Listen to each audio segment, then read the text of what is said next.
Good morning everyone. সকালে স্নান করে চলে এসেছি। আজকে শুক্রবারে আজকে ব্রত কথা বলবে, সেই জন্য তাড়াতাড়ি স্নান করে চলে এসেছি। আজকে স্নান করে জায়গাটাকে সব মুছে জল ভরে চলে এসেছি। বাসন টাসন আজকে আর বার করিনি, গিয়েই বার করব।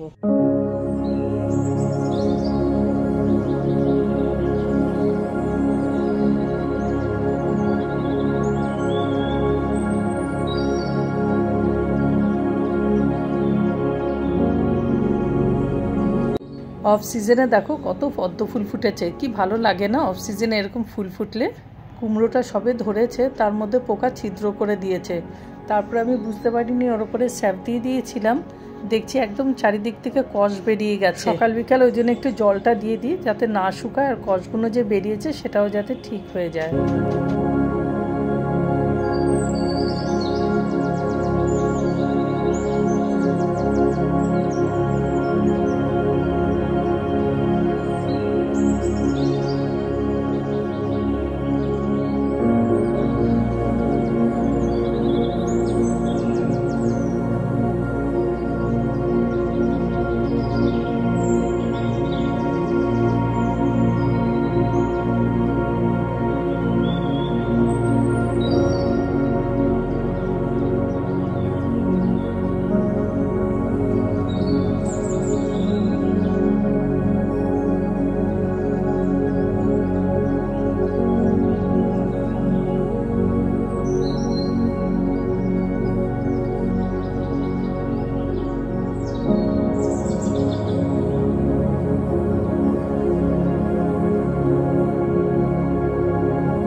ধরা পড়ে গেছে। আমি এটা আমারই জানা দিয়ে দিয়েছি।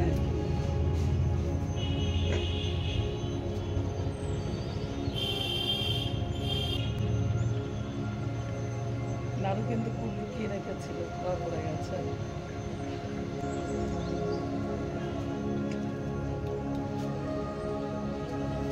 এই যে আমাদের প্রসাদ গুড় ছোলা।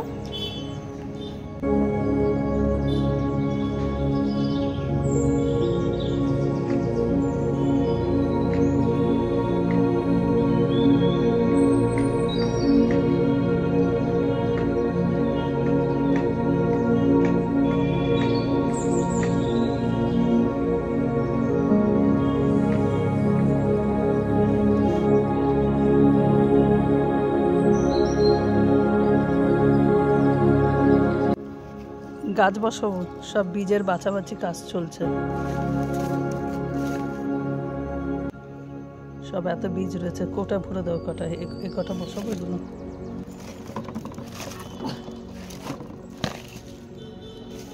এরকম কৌটা করে রেখে দিই সব বীজগুলো, যখন দরকার হয় তখন ওগুলো ওখান থেকে বার করে করে নিই, সুবিধা হয়। এই বীজগুলো আনিয়েছিলাম, এগুলো মিশো থেকে আনিয়েছিলাম আমি।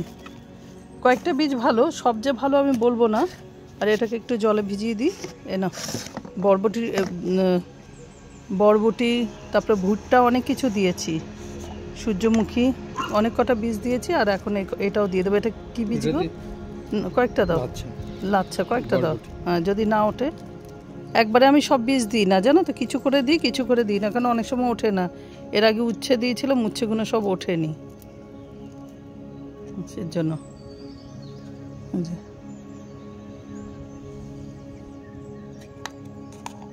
কেন সবসময় ওঠে না। আর এই যে কুমড়ো ফুলগুলো সব জমিয়ে রাখবো।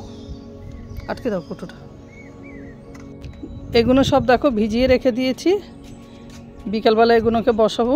অনেক কটা বীজ আছে, শশা, কুমড়ো, লাউ, না কুমড়ো দিইনি, শশা, লাউ, আরও কী কী দিলাম মনে নেই, সূর্যমুখী, ভেন্ডি, আর কি দিলাম বললাম বলো তো, আর কি কি দিয়েছি মনে পড়ছে না। না পুঁই শাক দিইনি, পুঁই শাকটা দেবো ভুলে গেছি। পুঁই শাকটা দেখলাম না তো বীজটা, এই বিকেলবেলা দেবো। হ্যাঁ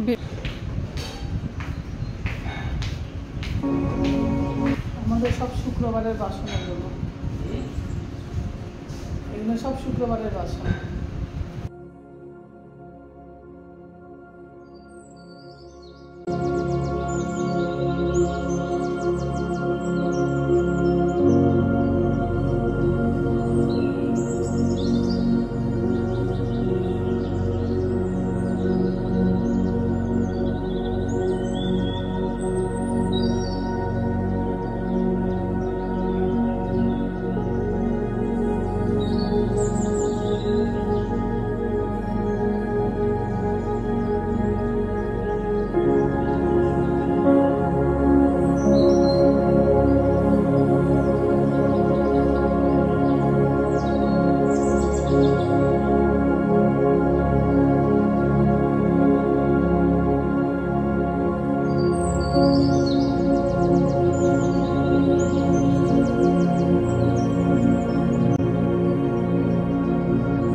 শুক্রবার যেহেতু টক বা অন্য কিছু খাওয়া যাবে না, তার জন্য আমাদের শুক্রবার দিনটা একদম সাধারণভাবে রান্নাটা হয়।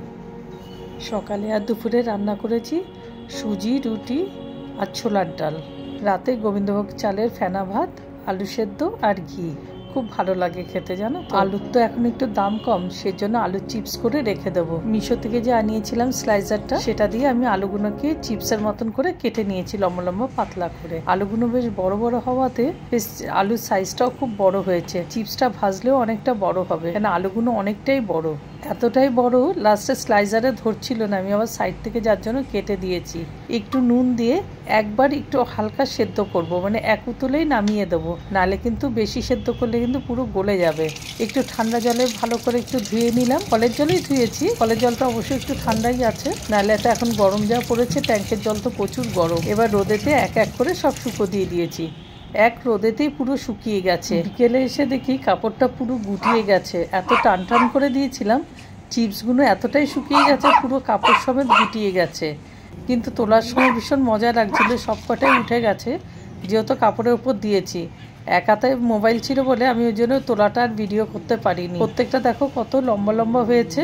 এগুলো ভেজে দেখাচ্ছি তোমাদের কতটা বড় হচ্ছে। এই বড় কাচের জারটার পুরো এক জার ভর্তি হয়ে গেছে, শুধু দুটো আলু নিয়েছিলাম। দাঁড়াও ভাজাটাও একটু দেখিয়ে দিই। তেলটা গরম করে নিয়েছি, এবার চিপসগুলো এক এক করে দিয়ে দিলাম। তাওয়া মাত্রই সঙ্গে সঙ্গে হয়ে যাচ্ছে, টাইমও নিচ্ছে না, 1 মিনিটও লাগছে না। একটু আলু ভাজার মতন লম্বা লম্বা করেও দিয়েছিলাম। এটাও এখন ভেজে দেখাচ্ছি যে কেমন হয়েছে দেখতে। এটা অল্প একটু বাদাম ভেজে নিয়েছি, কিচেন টিস্যু দিয়ে তেলটাকে সোপ করে নিলাম। কারি পাতা একটু ভেজে নিয়েছি। টক মিষ্টি ঝাল করার জন্য আমচুর পাউডার, চিনি, একটু বিট নুন। আমচুরে যেহেতু ঝাল আছে, আমরা অল্প ঝাল খাই বলে আর ঝাল দিলাম না। তোমরা চাইলে চিলি ফ্লেক্স বা একটু ঝালও দিতে পারো। এগুলো সব মিশিয়ে নিলাম, খুব টেস্ট হয়েছে খেতে। আসছি ফিরে আবার নেক্সট ভিডিওতে। সবাই ভালো থেকো, সুস্থ থেকো। Till then bye everybody.